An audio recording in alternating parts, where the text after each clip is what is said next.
It was the first time that the Indian national flag was hoisted at the Tokyo Paralympics. Not once, not twice, but 5 times, because 5 athletes won gold medals.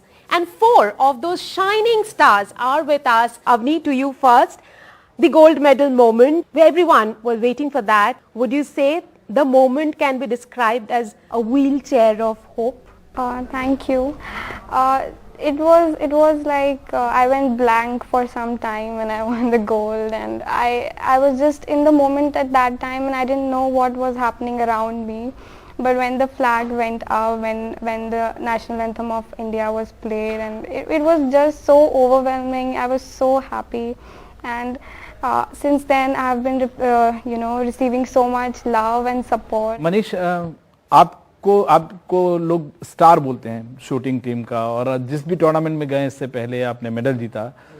जो 10 metre में आप qualification में top पे आने के बाद मतलब पीछे जाना और फिर से कमबैक करना इसी टूर्नामेंट में, एक ही टूर्नामेंट में, ये पूरा प्रोसेस समझाइए लोगों को।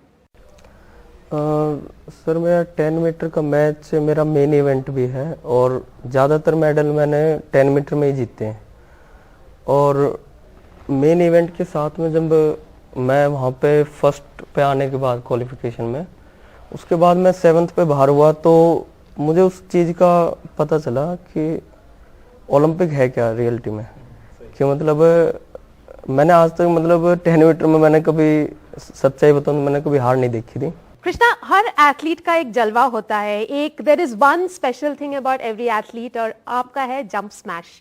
हम उसके बारे में थोड़ा सा सुनना चाहते हैं, क्योंकि जब हम लोग देख रहे थे it was quite unbelievable that you were executing चिल्ला रहे थे हमारा लिंडन है। जैसे कि जंप देखा तो जंप एज ए नॉर्मली करता वो हो जाता है कि बैडमिंटन में जंप स्मैश आई थिंक सब लोग करते हैं, हम लोग हो जाए, वो मुझे भी नहीं पता कैसे होता है। अगर इसका स्टार्टिंग बताऊं तो एज अ मेरी फैमिली में सब लोग नॉर्मल है, नॉर्मल हाइट सबका। तो मेरा भाई मेरे से लंबा है, छोटा वाला, तो ऐसे हम थोड़ा बैक शर्ट लगाते थे कि कौन कितना लंबा जंप कर सकता है। तो हम तो ऐसे ट्रेनिंग हो गया, जैसे मैं फिजिकल एक्टिविटीज़ पहले बहुत करता था, तो उसमें हम बहुत ये सब चीज़ें बहुत करते थे, क्योंकि मुझे एक बार ये था कि मुझे मेरा हाइट के लिए मैं बहुत कुछ करता था उस वक्त, तो मैं ये सब चीज़ें बहुत करता था। और फिर छोटा भाई भी साथ में ही रहता है, तो हम सब ये बहुत करते थे। तो उसी की वजह से आज और मैं और भी स्पोर्ट्स खेलता था। वॉलीबॉल, बास्केटबॉल, बहुत सारा कुछ आपने खेला है, तो इस वजह से क्या you gain that thing about jump? हाँ, उसकी वजह से मेरे को इतना इम्प्रूव। और फिर बैडमिंटन मेरा फेवरेट गेम रहा था उस वक्त भी। फिर मैंने 2017 में एज अ प्रोफेशनली जब स्टार्ट करा, तो मेरा मेन यही बन गया था, ये जंप स्मैश वाला। फिर आपको मैंने देखा कि जैसे आपका एक अलग स्ट्रगल रहा है ये इसमें, लेकिन गेम की जैसे हम लोग बात कर रहे थे, आपका भी कोर्ट कवरेज और रेंज ऑफ शॉट्स अमेजिंग रहा। मतलब देख के एक आप मिस कर गए मिक्स डबल्स में, लेकिन जो मोमेंट जीता वो तो लाजवाब था। देखिए, बेसिकली मैं अपना जब खेल स्टार्ट किया था, ये दौर स्टार्ट किया, तो हम आउटडोर खेलते थे। बैडमिंटन एक इंडोर गेम है, बट हम आउटडोर खेलते थे, और हम देसी स्टाइल में खेलते थे। कभी हम सोचे नहीं थे कि मैं कभी ऐसे प्रोफेशनली पैरा बैडमिंटन एथलीट बनूंगा या कुछ होगा। मैं देसी स्टाइल में। आप तो इवेंट बॉडी में जीत भी चुके हैं। हाँ, वो डिस्ट्रिक्ट लेवल में मैं बहुत खेला हूँ, इवेंट जीता भी हूँ, बट हमारा यही था कि एंजॉय करना है। पहले मैं थोड़ा बहुत क्रिकेट खेलता था, उसके बाद जब बैडमिंटन कोर्ट दिखा तो मुझे छोटा लगा, बोला बहुत छोटा है, इसमें तो खेल लेंगे। तो ऐसा स्टार्ट हुआ हम खेलना। तो ये दैट्स व्हाई, उसी का रीजन था कि मेरा थिंकिंग ये है, अगर हम सोचते हैं कि दुनिया छोटी है तो मतलब छोटी है, अगर दुनिया को हम सोचें बड़ा है तो बहुत बड़ा है। को सचिन तेंदुलकर ने आपको देखा, विश किया है, और आप भी शायद मिलना चाह रहे थे उनसे। ऐसा कोई बॉलर नहीं जिसको सचिन ने धोया नहीं, जिसको उनसे डर नहीं। फिर भी 98, 97 मतलब 90 और 100 के बीच में वो गलत डिसीजन की वजह से अपना शतक पूरा नहीं कर पाते थे और बाहर चले जाते थे बिना एक्सप्रेशन। हाँ, बिना एक्सप्रेशन के। तो वो मेरे में रह गई थी बात, तो वहीं से मुझे उनसे बहुत ज़्यादा लगाव हो गया था कि नहीं, मुझे एक ना एक बार कभी उनके साथ मिलना है।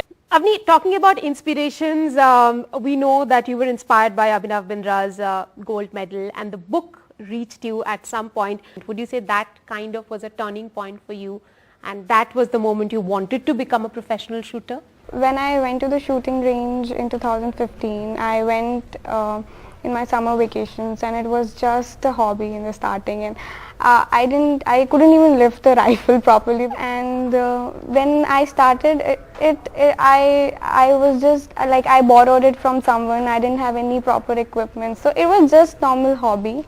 But when I read Abhinav Bindra sir's autobiography, it inspired me a lot. And he was the only individual gold medalist at that time, and I also dreamt of representing my country at such levels, and hopefully win a medal at that time.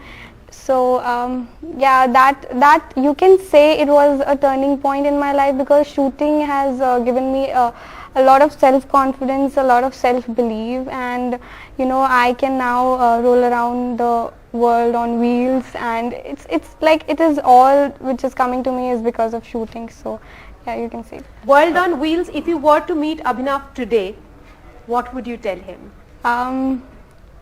Thank you so much. And it's because of someone like him that inspired me. So I also want to become someone to a lot of people, so that nobody can feel like we can't achieve something, and someone look at me and say that because of her I didn't give up. Manish, inspiration की बातें हो रही है. आपके जो family है उसमें सिर्फ आप नहीं, तीन शूटर्स हैं. आपके छोटे भाई और बहन दोनों वर्ल्ड चैंपियनशिप के लिए जाएंगे. You are the inspiration for them to take up shooting. Shooting ma'am, हाँ, इंस्पिरेशन कह भी सकते हैं ये, लेकिन शूटिंग एक ऐसा गेम है कि छोटे से भी सीखा जाता है, बड़ों से भी सीखा जाता है. तो सीखना ये नहीं होता कि मतलब बड़े से ही सीखा जाता है. सिर्फ सीखना नहीं, बट इतने बड़े स्टेज में परफॉर्म करना, मेडल्स लाना. तो जैसे मैं मेडल लेके आता हूँ, तो उनके भी ये रहता है कि मतलब भाई लेके आया तो हमें भी करना ये. तो वो ऐसे भी रहता है, और हम आपस में कंपटीशन भी करते हैं. कभी बहन जीत जाते हैं, कभी शिवा जीत जाता है, कभी मैं जीत जाता हूँ. तो ये चलता ही रहता है हमारा. फील्ड पे जब पहली बार आए, आपको बहुत मुश्किलें हुई इसमें? जब मैं बैडमिंटन के कोर्ट पर जब पहली बार गया था, तो सब लोगों ने ये बोला कि क्या खेलेगा. तो मैंने एक बार रिक्वेस्ट करा कि सर एक बार खेलने को मिल सकता है क्या मुझे कोर्ट पर. तो सर ने बोला ठीक है, जा दिखा खेल के. क्योंकि मैं उस टाइम पे ऐसे घर के आसपास ही खेलते थे, आउटडोर खेलते थे. तो आउटडोर के वक्त मतलब थोड़ा हाथ वाथ चलाना सीख गया था, और पैर वैर मतलब बैडमिंटन में थोड़ा सीख गए. तो वो भी हम क्या दोस्त लोग सब खेलते थे जब हम, तो ऐसे देखते थे. अब देख के जो हमने सुबह देखा वो हम शाम को ट्राई करते थे कि चलते कैसे कोर्ट पर. तो थोड़ा वो मिट्टी में बना के कोर्ट वोट बना के हमने. तो एक दिन जब मैं गया था, फादर लेके गए थे, तो उन्होंने बोला कि तुम क्या ही खेलोगे, कि इतने बड़े हैं हाइट में, तुम इनसे कैसे जीत पाओगे. मैंने बोला एक बार ट्राई कर सकता हूँ क्या. तो रिक्वेस्ट करने के बाद जब मुझे कोर्ट पर खेलने को दिया, तो सर ने बोला सच में. तो तब सर को भी, जो वहाँ के कोच है मेरे, जहाँ मैंने सीखा है खेलना, तो वो भी थोड़ा शॉक हो गए थे कि अरे फर्स्ट टाइम पे मतलब ऐसे खेल रहा है. तो तब वहाँ पर उन्होंने बोला कि ट्रेनिंग जब मेरा स्टार्ट हुआ था वहाँ पर से दोबारा. प्रमोद, 5 टाइम वर्ल्ड चैंपियन, ये जो लफ्ज है हम मैरी कॉम के लिए यूज करते हैं कि 5 टाइम वर्ल्ड चैंपियन. मैं अपने दर्शकों को कहना चाहूंगी, हमारे साथ एक और 5 टाइम वर्ल्ड चैंपियन बैठे हुए हैं इन पैरा बैडमिंटन. पिछले कुछ सालों से आप एक बैडमिंटन इकोसिस्टम में शायद रह रहे हैं. उससे पहले देयर वाज नो इकोसिस्टम. आप अपने सिस्टर के घर में रहते थे उड़ीसा में. हाँ, उड़ीसा में अपने उड़ीसा में सिस्टर के साथ रहते थे. उस टाइम में जब आप बड़े हो रहे थे, before you took up badminton, किस तरह के सोशल स्टिग्मा आपको झेलना पड़ा? Were you also a victim of bullying? 2009 में मैं वर्ल्ड चैंपियन बना. तब इतना पॉपुलरिटी नहीं था पैरा में. इवन पैरालंपिक में भी इतना नहीं था हाइक, और ना ही मतलब तब के दौर पे देखा जाए तो स्पोर्ट्स को कोई रिकॉग्नाइज नहीं करता था. तब मैं एक छोटा सा शॉप खोल के बैठा था, इलेक्ट्रिकल शॉप, वर्कशॉप, उस पे था. तो वो मेरा एक टाइम था जो मुझे आज यहाँ पर पहुँचाया है. मैं हर सुबह आता था और शाम को जाता था वर्कशॉप के बाद. तो मुझे याद आते थे कि मैं world champion. You all are trailblazers. But Pramod, I'll take you back to that moment when the gold happened, and it seemed that you were filled with joy. अब भाग के अपने कोच के पास एक ही तरीके से लपक के Tell us about that moment. वो हमारा बोला जाता है ट्रेडमार्क समझ लीजिए, क्योंकि हम दोनों ने एक ही स्टाइल किया, बट इसने मेरा कॉपी किया। Did you copy him? अपनी आपके गोल्ड मेडल के पीछे जो छुप रहा है वो एक ब्रॉन्ज मेडल है. That's a bronze medal that's hiding. I'll have to ask you about that bronze medal, because winning that medal is probably doubly or triply difficult than winning the gold, given that you're a wheelchair athlete and 3 positions mean that you have to shoot from 3 positions. So I want to know, and please tell my viewers as to how difficult that medal is. Thank you for the wishes. Actually, when I won I play 4 events. So 2 of 10 meters, 2 of 50 meters. So, but when you play 4 events, you can't put all your efforts in all of them, because you don't have that much time and that much strength to give. So my main 2 events were 10 meter air rifle standing and 3 positions. But the priority was still this one. So when I won this medal, I was so happy, and but there was this thing that I still have 1 match, even 3 matches to matches go. you had, yes. 3 position is a very difficult event, because you have to play a qualification round of 2 hours 45 minutes, and then the final shots were almost double as of the other events. But it is what it makes it more exciting. You, even if you don't do one position good, you have a chance to recover, and the main thing is the excitement and the adventure which comes in 3 position is what excites me to do good in this event. This kind of feeling you can't describe in words. Avni, your journey has been difficult, and what made all of your journey difficult was the pandemic. Perhaps during the pandemic, the government gave you an electronic target to install at your home to practice. How much did that help really in your preparation? When the pandemic started and the Paralympics got postponed, we were all disheartened, and because we were hoping to represent India, and when something like this happens, you get a little sad. But then when I gave myself time to recover from all that, and then when I thought that I can't waste a lot of time in this, and I have to do something for it. So I installed my electronic shooting target at my home, and I started practicing in that. And the government has played a very important role in that. They gave me the ammunition to practice. They made the range even after the second wave. All ranges were closed in Rajasthan, but I was the only one practicing there alone and shooting. And so I would like to thank our government, SAI, PCI, our state government, everybody. They have played a very important role in these 2 medals. Well, we are talking about the gold medals that these shining stars have won from the Tokyo Paralympic Games and the impact that it will have. Time for a tiny break. Stay tuned.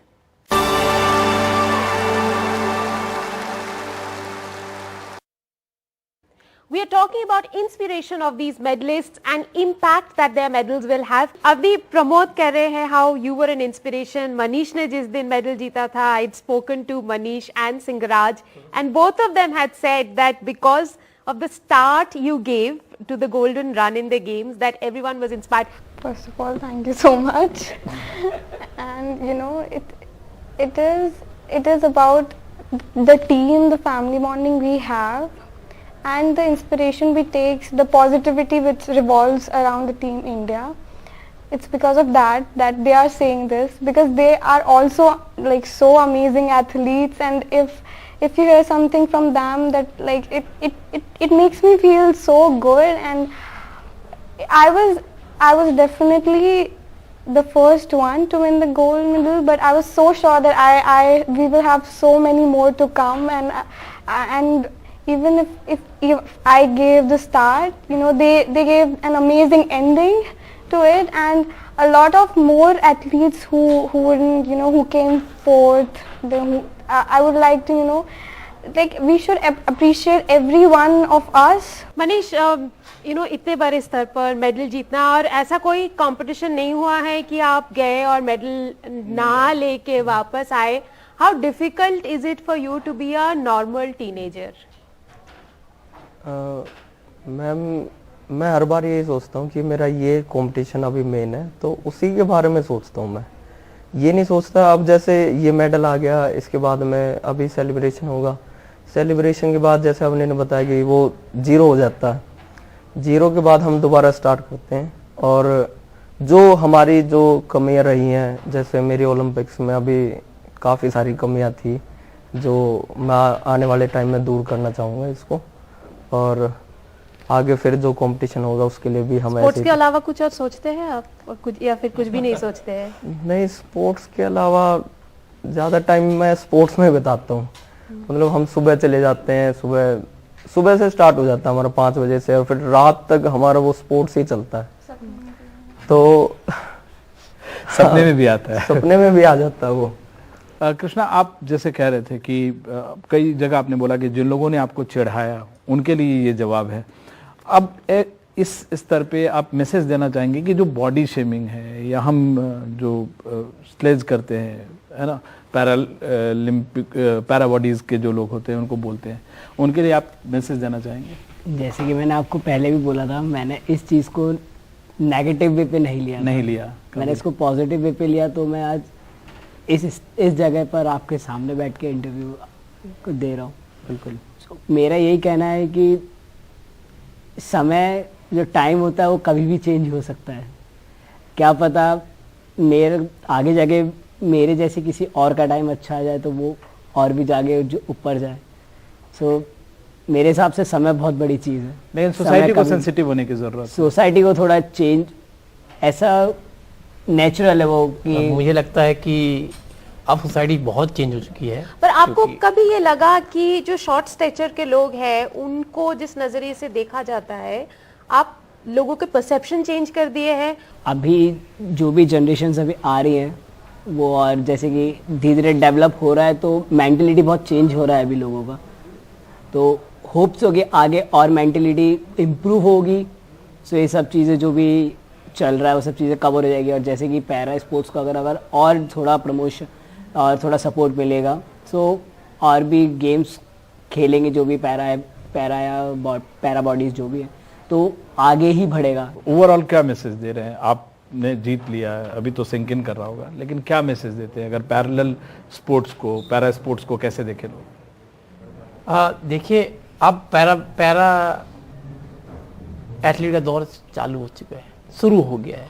और ये दौर हमने 2020 Tokyo Olympic में हमने दुनिया को दिखा दिया है कि हम अब we can do everything.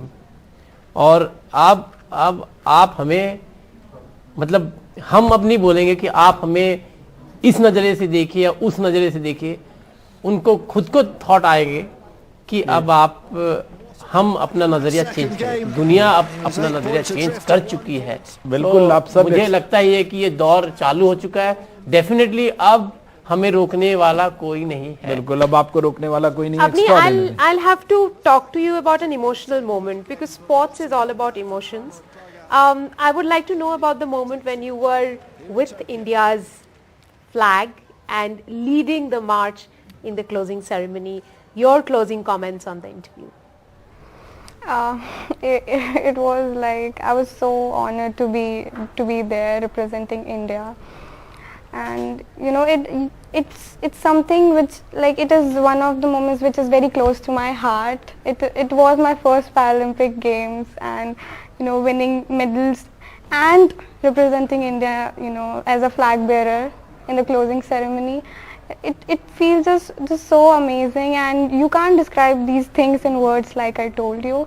I'm just thankful to all the Indians who have supported and shared their wishes. So I'm just thankful and grateful to everybody. Thank you. Thank you very much for joining us on the show.